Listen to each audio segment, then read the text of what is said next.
There are two kinds of quiet daughters in every house, the ones whose silence is obedience and the ones whose silence is memory. Parents, as a rule, cannot tell them apart. Not until a morning comes when a folder is slid across a table and the daughter lifts her eyes and the mother understands, with sudden, terrible clarity, which kind she had been raising. My name is Quinn Everett. I had just turned 18, and by 9:03 the next morning, my mom was sliding a manila folder across our kitchen table like it was breakfast. She smiled. She said, "Honey, we need to talk about that money." My blood ran cold. She had no idea I already knew. Before I take you into that kitchen, hit like and subscribe. It helps more than you know. Drop your city and your local time in the comments. I read every one. Let me take you back to October. 6 months before the morning my family found out which daughter they had raised. It was a Tuesday in October. The kind where the porch light clicks on by 5. I was cleaning my room. My grandpa's old cedar box sat on my shelf. He'd given it to me on my 17th birthday, the last gift he handed me in person. I hadn't opened it in months. The hinges whispered when I lifted the lid. Inside, a pressed maple leaf from the yard behind the farmhouse, a photo of him and my grandma at their anniversary, and a white envelope, sealed, weighty. On the front, in his steady handwriting, "Open only if something feels off with your mother before your 18th birthday. Call David Caldwell immediately." I sat down on the edge of my bed. I didn't open it. Not yet. I held it. I turned it over. I stared at his handwriting until it blurred. Grandpa had been dead a year and a half, and he'd known. He'd known enough to put a warning inside a cedar box and pray I'd find it. Downstairs I heard paper, the slow, careful crinkle of documents being shuffled, folded. My mom's voice pitched low, Mark's voice, lower. I couldn't hear words. I didn't have to. I put the envelope back in the box. I closed the lid. I went down and poured myself a glass of water. I said nothing about the light being on in the kitchen at 10:30 at night, when my mother was supposed to be in bed. Looking back, that envelope was the first time someone had ever handed me a weapon. I just didn't recognize it yet. I didn't open the letter that night. I should have. My dad died when I was 10. His name was Gregory Everett. He drove a silver Ford Ranger, and one morning in November of 2018, he didn't come back from a delivery run up Route 30. There was fog. There was a semi. There was a trooper at our front door with his hat in his hands. My mother cried for exactly 1 week. Then she started house hunting for a new kitchen. She remarried in 2020. Mark Hollis, contractor, big truck, big laugh. A daughter from his first marriage named Skylar, 2 years younger than me, who moved into the bedroom across the hall. I learned 3 things fast. 1. My mother punished tears. If I cried, she called it drama. She'd sigh. She'd go to the front porch with her wine. 2. My mother punished joy. If I laughed too loud, she called it showing off. She'd narrow her eyes. She'd say, "Quinn?" Inside voice. 3. The only safe setting was flat. So I went flat. I went quiet. By 12, I'd stopped spending my feelings around her. I saved them for Grandma Margaret's porch and Grandpa Harold's tomato vines and the pages of books where other people were allowed to feel things out loud. My mother thought quiet meant obedient. It didn't. Quiet meant I was watching. Quiet meant I was remembering. In my house, emotions were currency. I'd stopped spending mine by 12. My mother called it quiet. I called it not giving her a weapon. 8 years later, she would slide a manila folder across a kitchen table and find out how much I had been paying attention. But I'm getting ahead of myself. Dinner at the Hollis house ran on a schedule, 6:30. Mark came in through the garage, boots off at the laundry room, the smell of joint compound and truck cab on him. He'd drop his keys on the counter. Ford, F35. Oh. Loud keys. He'd say, "Another one bailed."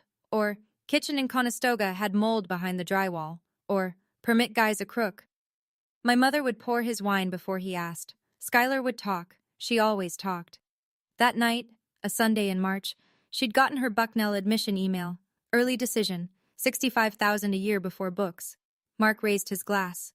"That's my girl." My mother touched Skylar's wrist. "We'll figure out the rest. Don't you worry." Skylar glanced at me. I was cutting my chicken. I didn't look up. I said evenly. I got the Penn State email yesterday. Main campus. A silence. My mother said, "That's nice, sweetheart." Mark grunted.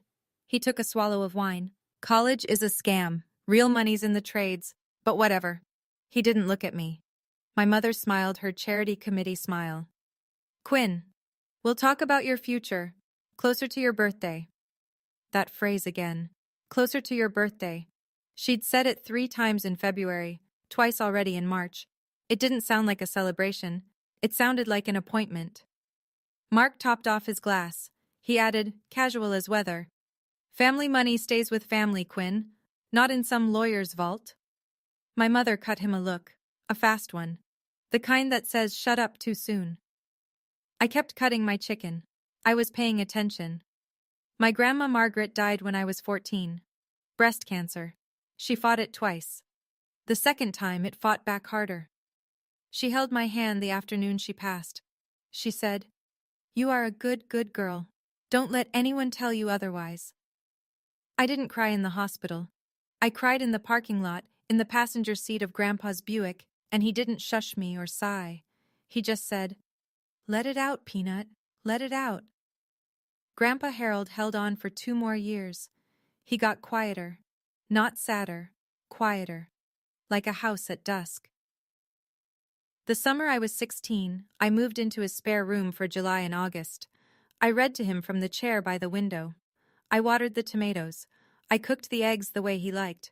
Hard yolks, butter, salt. He died in September. A Tuesday. 78 years old. Heart. At the funeral, my mother wore navy and cried at the right volumes. Mark stood in the back and checked his phone. The will was read 2 weeks later. There was a trust. My name on it. A number that made Mark's jaw go loose. About $680,000. Blue chip shares. Some cash. The proceeds from a small lot Grandpa had sold in Bucks County. The terms were simple. The assets belonged to me. I couldn't touch principal until my 18th birthday. On that day, full beneficial ownership transferred. The trustee's name on the paperwork was David Caldwell. Grandpa's written note inside the folder said 6 words.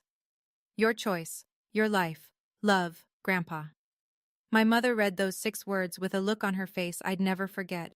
Not sad, not proud, calculating. Grandpa left me a door. My mother had already hired a locksmith. 6 months before my 18th birthday, a man in a gray suit started showing up at our house. Wednesdays, 4:30. Same car. A charcoal Lexus with an ugly plate frame that said Briggs & Associates, Lancaster. He stayed an hour and 15 minutes. He left with a leather binder under his arm. My mother said he was an insurance guy, then a financial planner, then 1 week, a friend of Mark's. The story changed. His binder didn't. One afternoon in January, I came home early from the library. My shift got cut, snowstorm coming. I pushed through the mudroom door and heard papers on the kitchen table. I stopped. My mother said, "Once she signs, the rest is just paperwork." Mark said, "And if she hesitates?" My mother laughed, short, dry. "Quinn, she'll sign. She always does." I stood in the mudroom with my boots on and my pulse in my ears. Then I opened the door loud. I called out, "Mom, I'm home early." I heard papers sweep. When I came into the kitchen, the table was clear. My mother was smiling. She said, "Snow day, huh? Want some cocoa?" I said, "Sure." On the counter, under her purse, the corner of a folder stuck out. Cream-colored, embossed letterhead. Briggs & Associates, Family Wealth Planning. Skylar walked in behind me. She said, "Is that about Quinn's money?" My mother's smile didn't move. Mark said, "Sky, go upstairs." Skylar went upstairs. My mother handed me cocoa. She said, "Quinny, you're such a good girl." I took the mug. I said, "Thanks, Mom." I went up to my room. That was the moment I stopped being the daughter who didn't know. I just didn't tell anyone I'd crossed over. I opened the envelope that Friday. I walked to Willow Creek Park with it tucked inside my hoodie pocket. The swings were empty. The sky was the color of wet pavement. I sat on a bench that was too cold, and I slit the seal with my thumbnail. The letter was 1 page, Grandpa's handwriting. "Peanut, If you're reading this, something has gone wrong with your mother. I've suspected it for a long time. I never wanted to poison you against her, but I couldn't leave without giving you a door to open. David Caldwell has been my attorney for 30 years. He knows everything. He's waiting for your call. You have the right to protect yourself. You have the right to choose. I believe you will choose well. Love, Grandpa. Below, in careful block letters, a phone number. Area code 717. I stared at it for a while. My hands were cold. My eyes were not wet. I took out my phone. I dialed. A woman answered. Caldwell Estate Law. This is Paula. I said, "Hi, my name is Quinn Everett. My grandfather was Harold Everett. He told me to call Mr. Caldwell." She was quiet for half a second. She said, "Hold on, sweetie." A click, then a warm baritone. "Quinn, this is David Caldwell. I've been expecting your call." I couldn't speak for a beat. He said, "Your grandfather and I spoke about this possibility many times. I'm glad you reached out. Can you come to Lancaster next week? Tell your mother it's a college aid meeting." I said, "Yes." He said, "Good. And Quinn, don't change a thing at home. Not your face, not your schedule, not a word." For the first time in a long time, someone believed I could handle the truth. Caldwell's office was on the second floor of a brick building on Prince Street. A green banker's lamp on his desk, a shelf of Pennsylvania statute books, a plant he clearly didn't water enough. He stood up when I walked in, 65 maybe. White hair, kind eyes, a suit that had been tailored 3 administrations ago. He said, "Sit, please. Tea?" I said, "Water." He walked me through it slowly. He used small words. He wrote down terms on a legal pad so I could see them. Trust, beneficial interest, fiduciary duty, spendthrift, irrevocable. He said, "At midnight on your 18th birthday, Quinn, the assets your grandfather left you are legally yours. You have options. You can keep the current trust. You can dissolve it. Or you can move everything into a new structure you design. Today." I said, "What do you recommend?" He said, "A new irrevocable trust. Professional corporate trustee. I work with Midland Trust Services. You're the sole beneficiary. Distributions covered for education, housing, medical. Your mother, Mark Hollis, and Skylar Hollis are excluded as beneficiaries and trustees, permanently." I said, "Irrevocable means what?" He said, "Once you sign, not even you can undo it. That's the point. It protects you from outside pressure, including your own, in a weak moment." I thought about that. I thought about my mother's hand on my wrist, her smile, her closer to your birthday. I said, "Okay." He nodded. He looked down at his pad, then up. He said, "Quinn, before we go further, there's something I need to tell you about your mother's attorney." The plant in the corner was dying. The banker's lamp hummed. Outside, a UPS truck braked at the curb. I said, "Tell me." Caldwell folded his hands. He said, "Your mother has been working with a man named Lance Briggs. Briggs is a local estate attorney. He's been reprimanded twice by the state bar. He specializes in what my profession politely calls aggressive family planning." I said, "Meaning?" He said, "Meaning he'll draft documents most of us would walk away from." He opened a folder on his desk. He slid it halfway toward me. I could see the top page upside down. Everett Family Financial Unification Agreement. My full legal name in the subheader, Quinn Marie Everett. He said, "A paralegal at Briggs's firm left for a different practice 2 weeks ago. She sent us drafts she was concerned about. She wasn't the only one concerned." I said, "What does it do?" He said, "It would make you a co-trustee with your mother. It would grant her a durable financial power of attorney, and it would assign a significant portion of your beneficial interest to a holding company.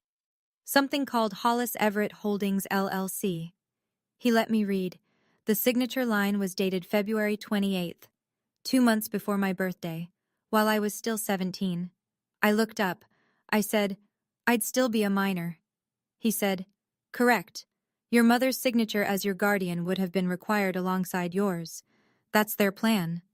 Have you sign under maternal authority before the trust releases, while you still need her signature to breathe in the legal sense." I put the folder down carefully. My hands were steady. My hands surprised me. I said, 4 months. He said, "I'm sorry, Quinn. 4 months, that we know of. 4 months of me serving her coffee while she was building a cage. I said, let's build mine. I drove home from Lancaster at the speed limit with my hands at 10 and 2. I walked in at 5:30. My mother was at the stove, stirring something that smelled like her Sunday chicken pot pie, my favorite since I was 6. She turned. She smiled. She said, "How did the college meeting go?" I said, "Fine. Good, actually." She gave me some aid paperwork to look over. "Oh, that's wonderful. Come sit." I sat at the kitchen island. She set a plate in front of me without asking. 2 scoops of pot pie, a sprig of parsley, her church supper presentation. She said, "Quinny, I was thinking about your birthday." I kept my face clean. I said, "Oh yeah?" She said, "For your 18th, we should do something just family. A special breakfast. Just us. Pancakes. Your favorite." I said, "That sounds nice, Mom." She said, "And maybe we'll talk about some grown-up things. You're a woman now." Mark's voice drifted in from the living room, over the TV. He said without turning his head, "Yeah, grown-up stuff." Skylar came into the kitchen. She took a plate. She said, "What grown-up stuff?" My mother said brightly, "Nothing, honey, just family planning." Skylar rolled her eyes. She said, "Sounds boring." My mother said, "It will be." I took a bite of pot pie. It tasted the way it always tasted. Butter, pepper, thyme, my childhood on a fork. I said, "Pancakes sound great, Mom." I even smiled. Caldwell had told me, "Don't change a thing. Not your face, not your schedule, not a word." I didn't. I was the quiet daughter she thought I was. I just happened to also be the daughter with a lawyer. We met twice more before my birthday. Always a cover story. A college tour. A financial aid appointment.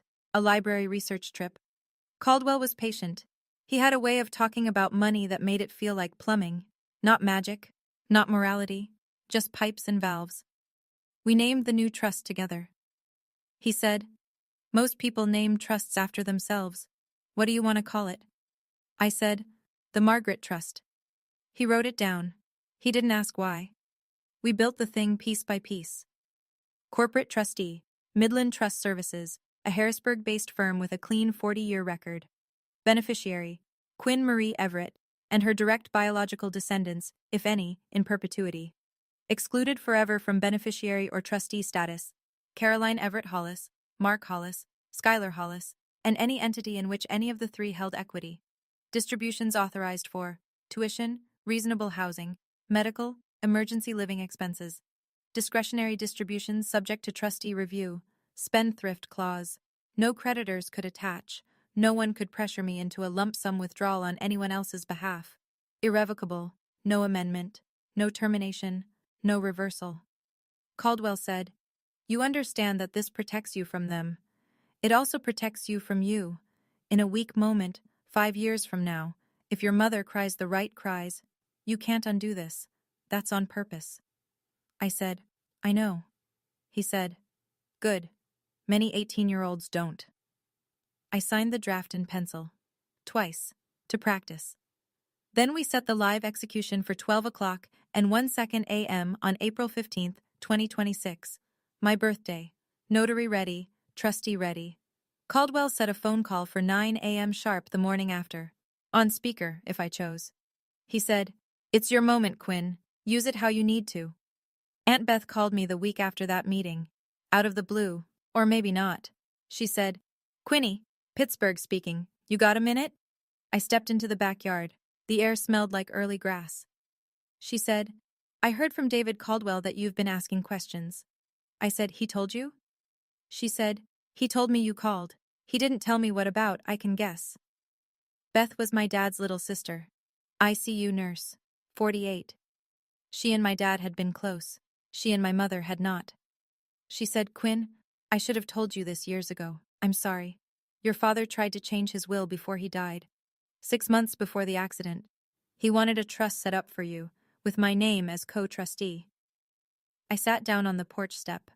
I said, "What happened?" She said, "Your mother happened. She cried for a week. She said it would kill her trust in him. She said it was a betrayal. He caved. He left everything to her. Life insurance, the house, everything. I said, 450,000. She said, you knew. I said, I found the paperwork last month. A long quiet. Then she said, honey, you are not the first one she worked on. You're just the one with a grandfather who planned ahead. I didn't cry. I wanted to.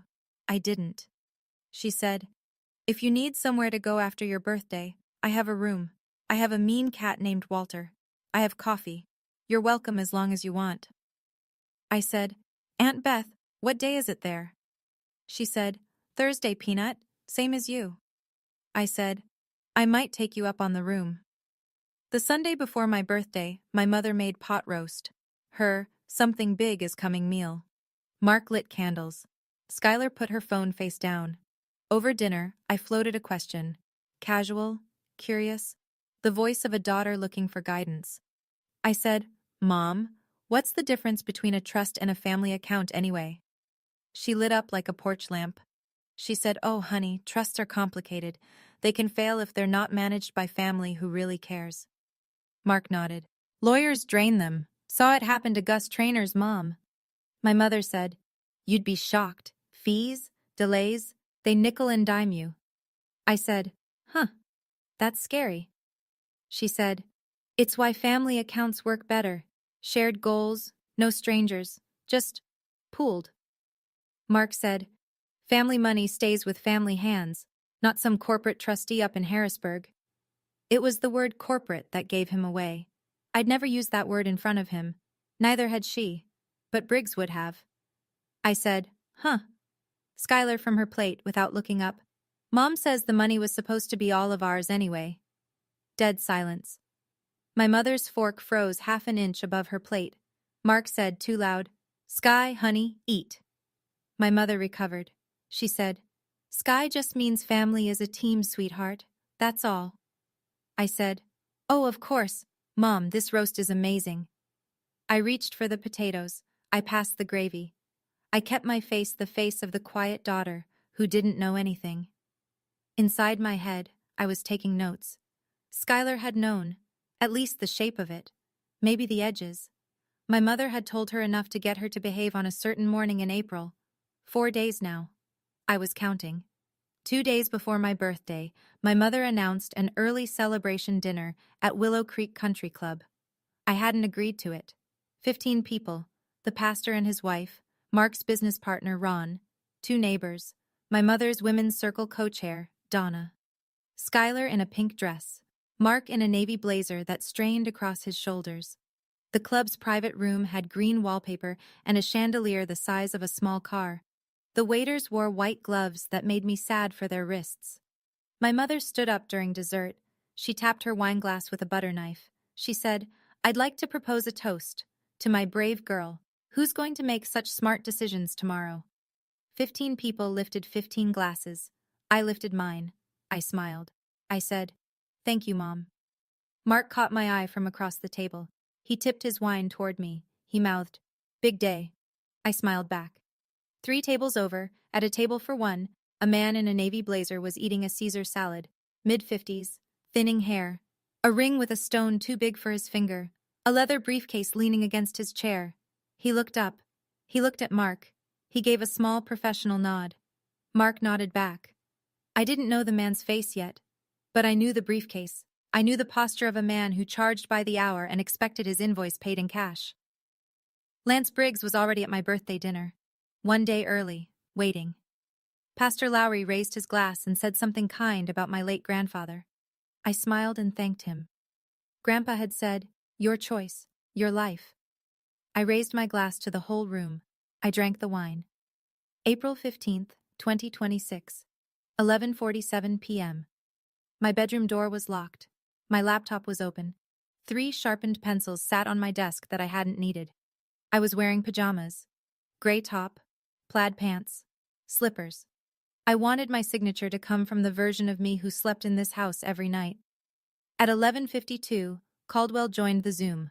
White hair, blue tie, green banker's lamp behind him. At 11:54, a woman from Midland Trust Services joined. Her name was Priya Desai. She said, Happy almost birthday, Miss Everett. At 11:56, the online notary joined. Commissioned in Pennsylvania. Camera on. ID check completed. 11:59. Caldwell said, "Ready, Quinn?"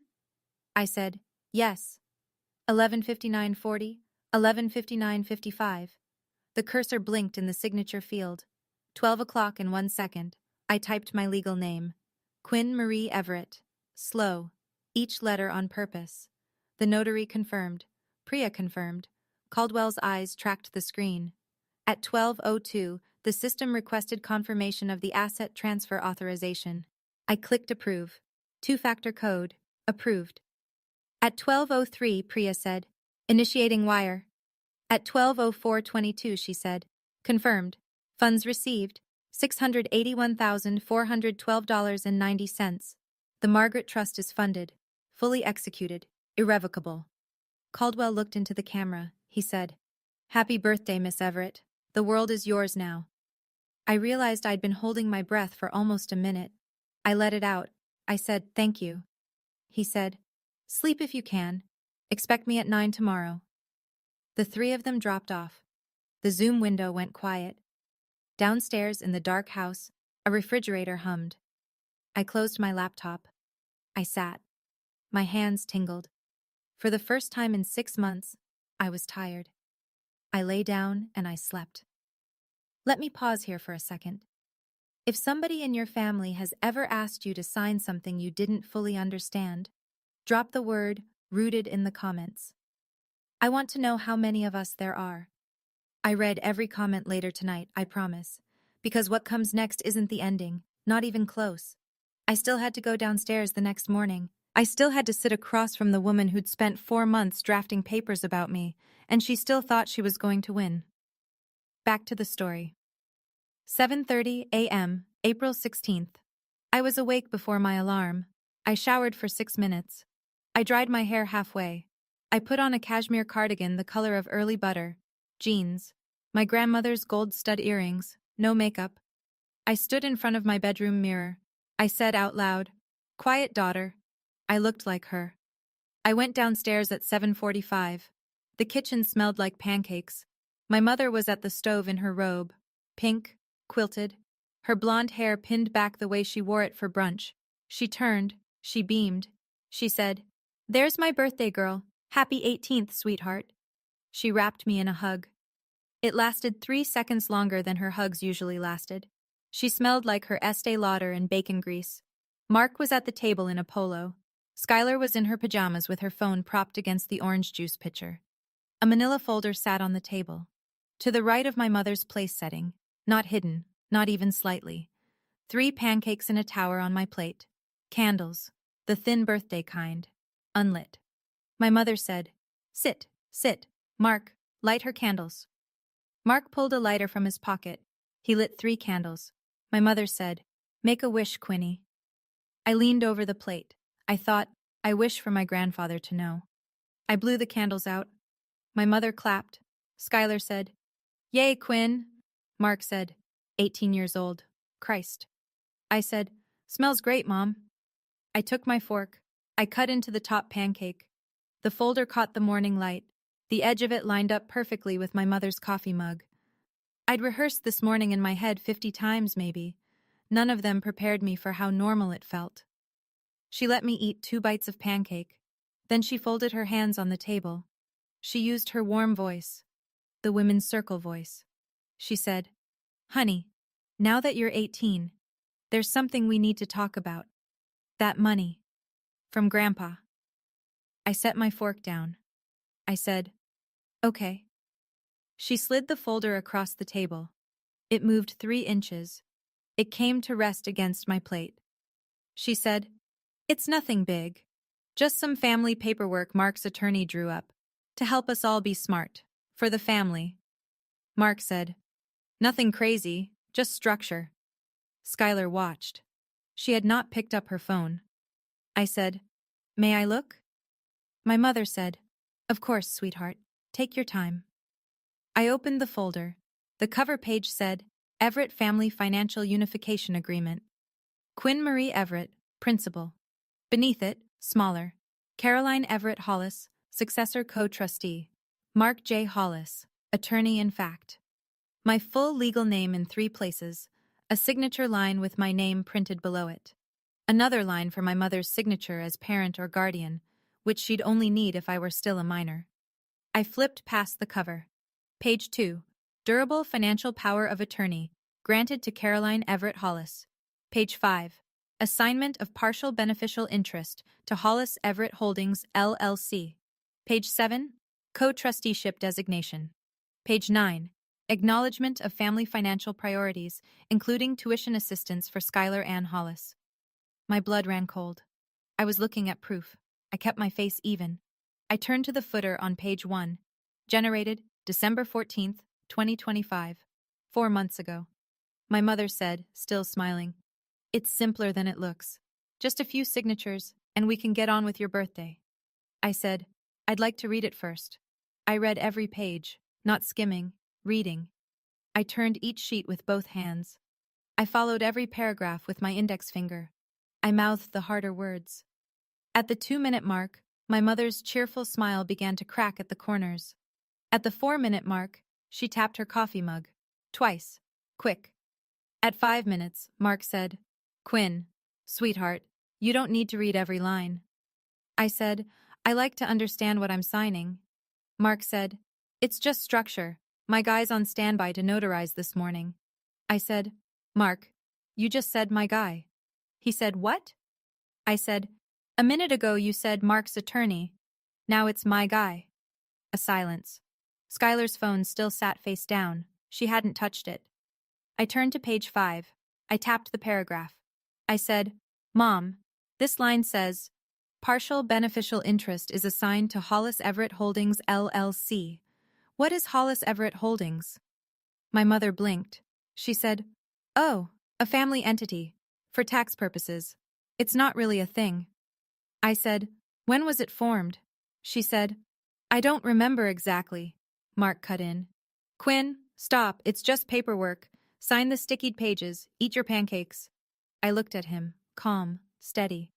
I said, "Mark, how long have you known Lance Briggs?" The name landed. Mark's jaw did something, slight, but I saw it. My mother said too quickly, "Sweetheart, we haven't even told you the attorney's name yet." I said, "I know. That's what I'm noticing." Skylar looked up, finally, wide-eyed. Mark said, "Quinn." I said, "One more second. I want to check the footer on the last page." I turned to page 11.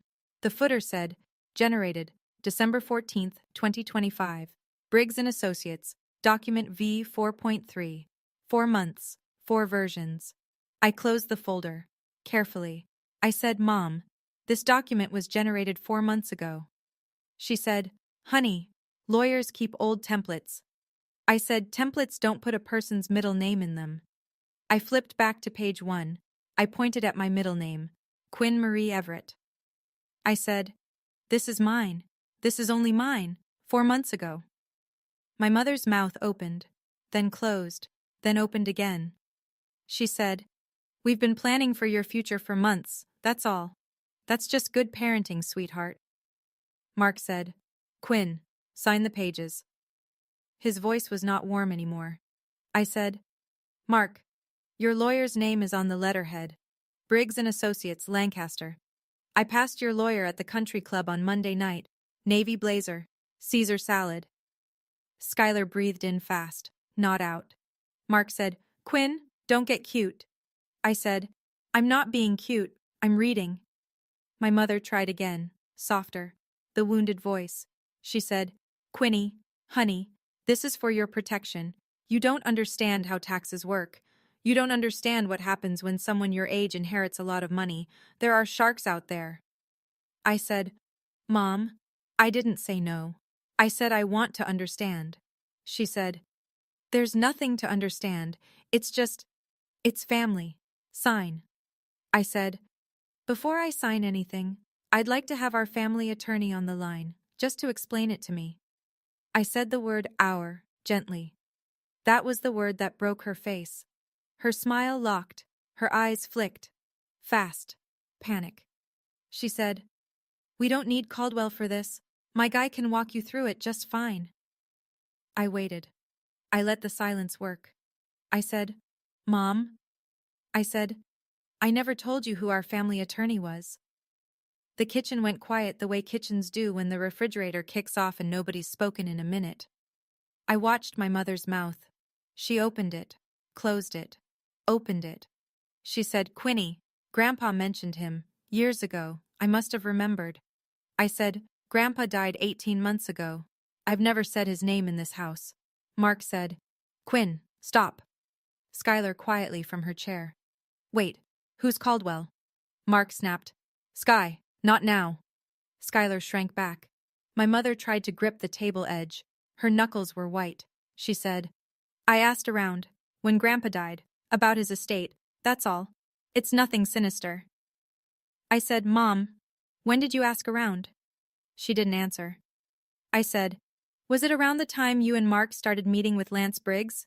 She said, Quinn, please. Mark said, you little...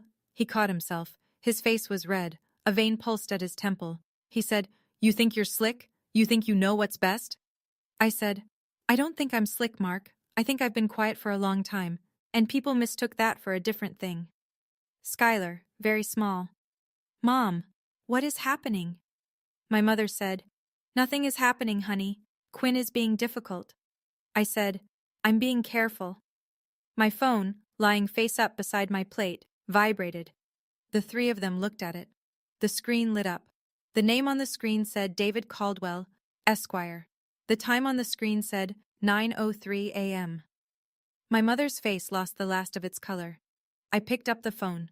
I looked at her. I looked at Mark. I looked at Skylar. I said, do you mind if I put him on speaker? Mark half stood. He said, don't answer that. I said, I think I will. My mother said, Quinny, wait. Mark said louder, Quinn, sit down. I was already sitting down. I said so. I said, I am sitting down, Mark. I looked at him the way I'd looked at ice on the driveway every January of my life, carefully, without sentiment. I said, he's our family attorney. He represented Grandpa for 30 years. He's called to wish me a happy birthday. I think he has a right to be heard in this house. My mother said, this is a private family matter, Quinn. I said, you invited a whole country club to hear your toast 2 nights ago, Mom. She had no answer for that. I hit the green button. I hit the speaker icon. I set the phone on the table, face up, between the folder and the maple syrup. I said, Mr. Caldwell, you're on speaker. I'm at the kitchen table with my mother, Mark Hollis, and my sister Skylar. His voice filled the kitchen, calm, low. The voice of a man who had done this exact thing in many kitchens before and knew exactly how to do it in mine. He said, Good morning, Quinn. Happy birthday. I hope I'm not interrupting breakfast. I said, You're not. We were just starting a conversation about money. He said, I see. Good timing then. Skylar was staring at the phone. Mark was staring at my mother. My mother was staring at the manila folder as if it had bitten her. Caldwell said, I wanted to formally confirm something with you, Quinn, for the record. He paused. I could hear a page turn in his office 400 miles from nothing. He said, Are you ready? I said, Yes. Caldwell said, clearly and without hurry, I'm calling to confirm that the asset transfer we discussed completed successfully at 12:04 a.m. last night. The Margaret Trust is fully funded. The trustee is Midland Trust Services. The transaction is legally irrevocable. The sound that happened in the kitchen wasn't a sound. It was the opposite of sound. My mother's fork dropped onto her plate. A small, clean clink. Mark's hands, which had been flat on the table, curled into fists. Skylar said, What? Caldwell went on warmly, as if he hadn't just set a house on fire. Total funded amount, $681,412.90. Trustee fees quoted at 0.6% annually. Your first distribution request for fall tuition at Penn State is pre-approved. Everything is in order. Mark said, What trust? His voice came out strangled. Caldwell said, The Margaret Trust, Mr. Hollis. Named, I believe, for Quinn's late grandmother. Established last night. My mother said, That's... Quinn, you didn't... I said, Mom, I did. Skylar said, What does that mean? Caldwell said, It means, Skylar, is it? That the funds your grandparents left to Quinn are now held by a corporate trustee. They can only be used for Quinn's benefit. They cannot be accessed by anyone else. Ever. Mark stood all the way up. He said, This is, Caldwell said pleasantly. Mr. Hollis, please don't finish that sentence. You'll want to be careful about what's said on an open line. Mark didn't sit down. He also didn't keep talking. I watched my mother's face go through 4 expressions in 3 seconds: disbelief, calculation, fear. And finally, slowly, the expression I'd been waiting 18 years to see on her. The expression that said, I have lost. Caldwell said, as if he were reading the weather.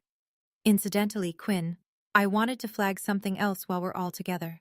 I said, go ahead.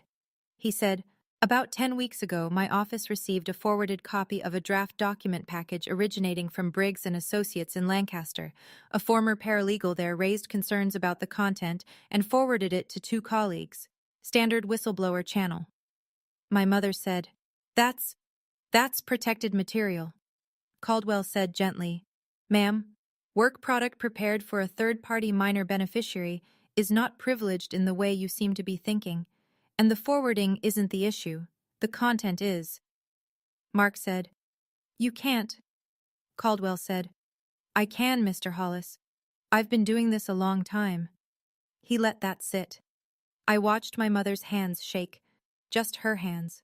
Her face was frozen. Caldwell went on.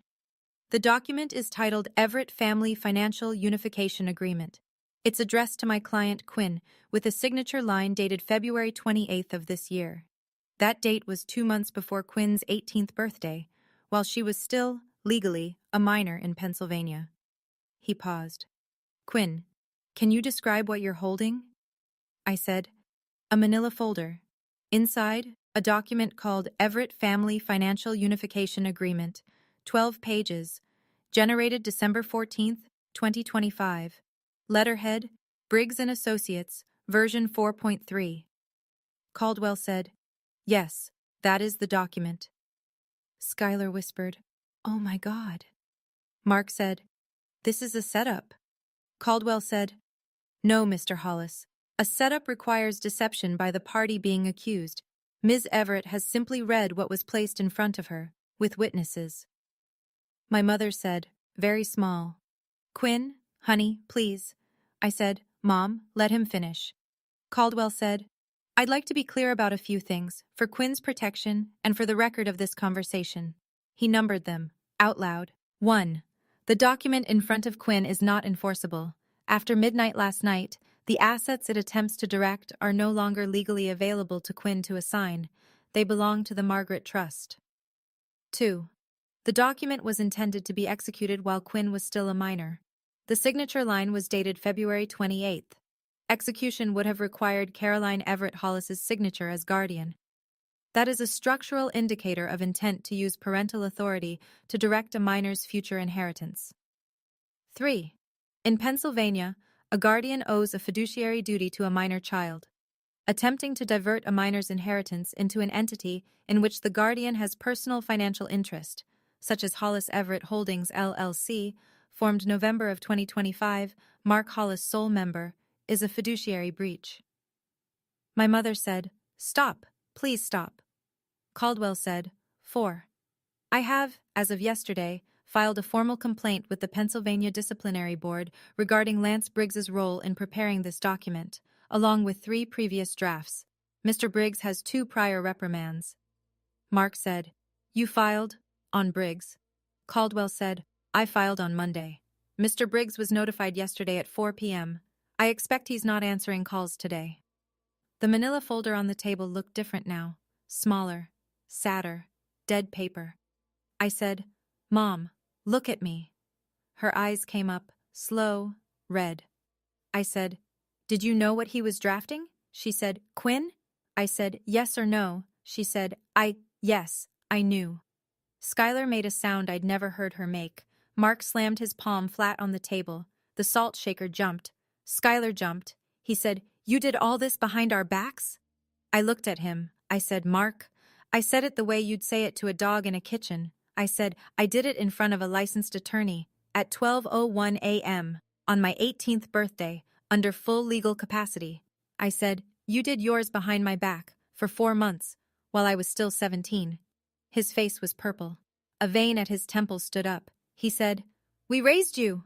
I said, "Mark, you moved in when I was 12. What you raised was Skylar's brand, not me." My mother flinched. Skylar made a small noise. Mark said, "You ungrateful." Caldwell, from the speaker, cut in. Calm, blade calm. "Mr. Hollis, I'd advise you to take a breath. This conversation is being documented on my end, for my client's protection." Mark stopped. He sat back down, hard. He stared at the wall. I said, "Mr. Caldwell, thank you." He said, "You're welcome, Quinn." I said, "One more thing. Could I read something out loud? For the record?" He said, "Please." I opened the folder. I found page 9. I read, "Acknowledgement of family financial priorities, including tuition assistance for Skylar Ann Hollis at Bucknell University." I looked up. At Skylar. At my mother. At Mark. I said, "So the whole thing was to pay for Skylar's school?" Nobody said no. Nobody said yes either. I closed the folder. I said, "I'll be keeping this. My attorney has asked for a copy." My mother said, "Quinn?" I said, "Mom, not right now. I don't have anything cruel to say. But I don't have anything kind either." My mother's tears started. On cue. On volume. Real tears, I'd give her that. Her body could produce them. But the script underneath them was one I'd heard 100 times before, at 100 dinner tables. She said, "After everything I've sacrificed for you, Quinn, this is how you repay me?" I waited for the wave to pass. I said, "Mom, I've been thinking about the word sacrifice for a long time. I'd like to come back to it with you when we're both calmer, with professionals in the room, a mediator, a counselor, someone neutral." She said, "I don't need a stranger to tell me how to be your mother." I said, "I think we do. I think we've needed one for a long time." She cried harder. Mark put his hand on her shoulder, for show. He didn't look at her. Caldwell, still on speaker, said, "Quinn, Elizabeth Everett is parked at the end of your driveway. She called me 10 minutes ago. You are welcome to leave whenever you're ready." I stood up. I picked up the folder. I picked up my phone. I said, "Thank you for breakfast, Mom." I walked to the coat rack. I put on my jacket. I stepped into my sneakers.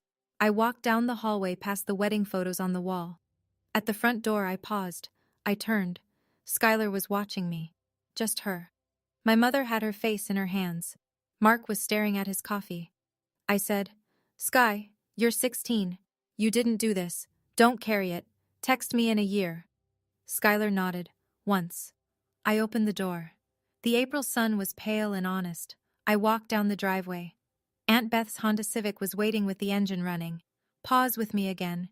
If you just unclenched your jaw, tap that like button. It helps more than you know." I thought walking out that door was the ending. It wasn't. It was maybe chapter 10 of 15. I didn't know yet how small towns decide who the villain is, how fast, how quietly. And the phone calls that were about to hit my voicemail from people I hadn't spoken to in years. My mother wasn't done. Mark wasn't done. Willow Creek had opinions too. Stay with me. The next part surprised even me. Aunt Beth lived in a second-floor apartment on Maple Street in Squirrel Hill. She had a fiddle-leaf fig that was taller than me, a gray cat named Walter who judged everyone, a sectional couch with a quilt thrown over it, a coffee table with a water ring I instantly loved. She said, "Shoes off. Tea. Now." I said, "Beth." She said, "Shoes, tea, shower, sleep, in that order. Adult talk in 12 hours." I did what she said. I showered for 20 minutes. I came out in sweats. My phone was face down on the counter. I turned it over. 47 missed calls. 62 texts. My mother, my mother, my mother. Pastor Lowry. Donna from Women's Circle. My aunt on my mother's side. Linda, who I hadn't spoken to in 2 years. A neighbor named Phil. I scrolled. "Quinny, please call me." "Quinn, your mother is devastated." "This is Pastor Lowry. I'd like to speak with you when you're ready. You are breaking your mother's heart. Call me back right now, young lady. Beth appeared in the doorway with a mug of Earl Grey. She looked over my shoulder at the screen. She said, "Block them." I said, "All of them?" She said, "All of them. Caldwell will tell you which ones to unblock later. Tonight, your job is to sleep." I said, "She'll say I abandoned her." Beth said, "She'll say what she'll say. The truth has to get its shoes on. The truth is slow, Peanut. Let it walk." I blocked 12 numbers. I put my phone on airplane mode. I drank the tea. Walter jumped up onto the couch. He looked at me. He sighed. He curled up on the quilt like he'd decided. I slept for 10 hours. I hadn't slept like that since I was 9. Willow Creek was a town of 9,000 people, 3 churches, and 2 opinions on everything. My mother went to First Methodist the Sunday after. She wore navy. She cried during the announcements. She stood up during prayer concerns and said her daughter had left home, unexpectedly, in a moment of confusion. Pastor Lowry's wife, Mary, sat 3 rows back. Mary had been at the country club toast on Monday night. Mary had heard Mark mouth "big day." Mary had heard my mother say such smart decisions tomorrow. Mary did not cry during Caroline's prayer concern. Mary did not come over afterward for a hug. Mary went home and called Donna from Women's Circle. 3 days later, Pastor Lowry pulled my mother aside after service. He used a kind voice. He said maybe the circle needed her to take a step back, to focus on her family, to do some reflection. My mother said, "After everything I've given this church," Pastor Lowry said, "I know, Caroline, I know." At Skylar's school, kids on the swim team had already seen a screenshot, not of the documents, of something simpler, an article one of them shared in group chat. Headline: 30 times parents' favoritism of one child came back to bite them. Somebody added a crying laughing emoji. Somebody else added a photo of Skylar's mom at the last bake sale. Skylar was not the villain at school, but her mother was. The swim team captain, a junior named Izzy, sat with Skylar at lunch on Wednesday and said, "That was messed up. What they tried. You okay?" Skylar said, "I didn't know." Izzy said, "Yeah, I believe you." That was, in Willow Creek, a verdict. I didn't tweet anything. I didn't post. I didn't have to. Mark's business was held together with prayer and invoicing tricks. It had been for 18 months. The morning after the breakfast, First Keystone Bank called on a past-due equipment lien. Mark had been paying the minimum. He'd been planning to catch up with the new family capital, his own phrase, spoken to his business partner Ron over beers in January. First Keystone was not interested in family capital. First Keystone wanted $6,400 by Friday. Friday came. The $6,000 did not. They called liens on the F350 and 2 of his concrete mixers. On Monday, the tow truck came to the shop off Route 272. Mark watched his truck go up the ramp. He did not cry. He also did not come home. My mother had co-signed the second mortgage on the house. Her name was on the paper. Her name was on the hook. On Tuesday, she called a divorce attorney. Not Briggs. Briggs was, by that point, no longer taking calls. A different one. Someone named Cartwright. She filed for legal separation of their finances on Thursday. Skylar's Bucknell deposit was non-refundable. $2,000. Gone. She emailed the admissions office, crying. They were kind. They issued a waiver and a gentle form letter about deferring a year. Skylar enrolled at Penn State Harrisburg instead. In-state tuition. 86% cheaper. On a Saturday in May, Mark moved out of the Willow Creek house. He rented a room above a garage in Ephrata. My mother kept the house. Technically, the second mortgage kept most of it on paper. None of this was my doing. I'd simply declined to be the life raft. They'd spent 6 months trying to pool my money into family money. Now they couldn't even agree on whose debts were whose. Caldwell's complaint against Lance Briggs went to the Pennsylvania Disciplinary Board in late April. The board is slow, usually. This one moved. Briggs's paralegal, the one who'd forwarded the drafts, gave a sworn statement. 2 other former clients came forward. A widow in Lidditz whose late husband's assets had been restructured suspiciously, and a retired schoolteacher whose grandchildren's educational trust had disappeared into a family LLC controlled by her son-in-law. Pattern, the board called it. A disciplinary word. 8 weeks after Caldwell's filing, the board issued a ruling. Lance Briggs was suspended from the practice of law in the Commonwealth of Pennsylvania for 3 years. Upon reinstatement, he'd be subject to supervisory probation for an additional 2. He couldn't touch a trust document. He couldn't advise on an estate. He couldn't even, technically, draft a simple will. The local paper ran a small item on page 3. 2 paragraphs. His photo, his firm's address. It was the kind of item that does not make the front page but is read, quietly, by every attorney within 50 miles, and by every past client he'd ever had. Caldwell forwarded the article to me by email. The email had no subject line and no body. Just the link. I wrote back, "Thank you." He replied 3 minutes later. 3 words. "Justice isn't loud." I saved the email. I still have it. I saved it because it said something I wanted to remember. You don't have to yell to win. You don't have to tear anyone down. You file the paperwork. You let the system do what it was built to do. You let the truth walk slowly toward daylight. And you let the people who hurt you watch their own ceilings come down, brick by brick, without your help. Skylar texted me on a Tuesday in late May. I was in Squirrel Hill.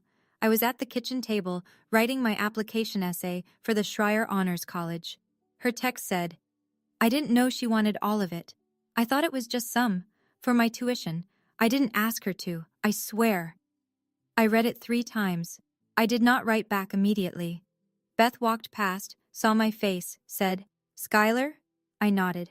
Beth said, "Take your time, or don't. Either's fine." I took 3 days.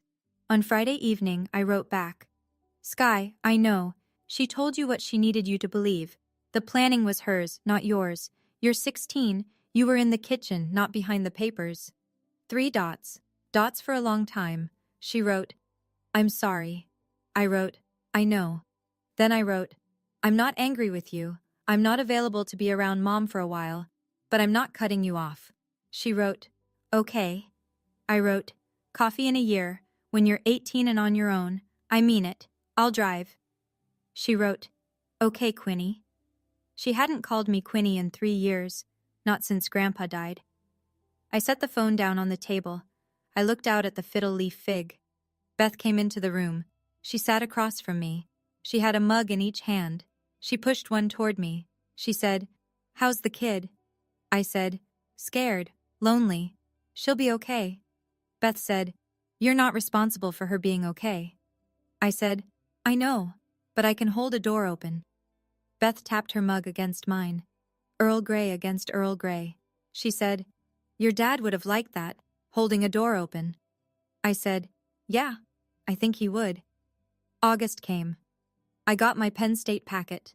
Roommate assignment, floor plan, meal plan brochure, a bulleted list of what to bring. Beth and I packed her Civic on a Saturday morning. The trunk first, then the back seat, a quilt, a bag of books, a desk lamp that had belonged to Grandpa, the cedar box in a padded case. The letter from Grandpa was in the glove compartment, folded, softened now from being held. Beth drove. 200 miles. We listened to Linda Ronstadt. We stopped at a roadside place for grilled cheese. State College was warm and green. Dorms smelled like new paint and popcorn. My roommate was named Maya, Dominican-American from Philadelphia, loud laugh, sunflower bedsheets. Maya hugged me within a minute of meeting me. She said, "You're gonna love this floor. Our RA brings donuts." I said, "I'm Quinn. I'm from Lancaster County." She said, "I'm Maya. I don't talk to my mom either. Solidarity." I laughed. Out loud. Actually loud. Beth caught my eye from across the room and smiled. We unpacked. We made my bed. We hung Grandpa's lamp on the desk. Beth took me to dinner at an Italian place. She paid. She said, "The Margaret Trust is paying, technically, but I want the receipt." I said, "Beth." She said, "Quinn, you did not cost me anything. You gave me back someone who looks like my brother around the eyes. I'm the one who owes." I cried a little. Then I ate my pasta. When she dropped me back at the dorm, she put her hand on my cheek. She said, "He'd be proud of you. He said he would be, standing in my kitchen 4 years ago." She drove away. I did not look back toward the house on Maple Street. I looked forward. September was a blur. I took an intro to philosophy class and an intro to constitutional law class and a math class I would quietly drop in week 4. Maya and I figured out a grocery rhythm, a laundry rhythm. Which dining hall had the better salad bar? I joined a pre-law club. I sat at a long table with 8 other freshmen who all talked too fast about contracts and wanted to be Supreme Court clerks. I didn't talk too fast. I listened. 3 of them became actual friends.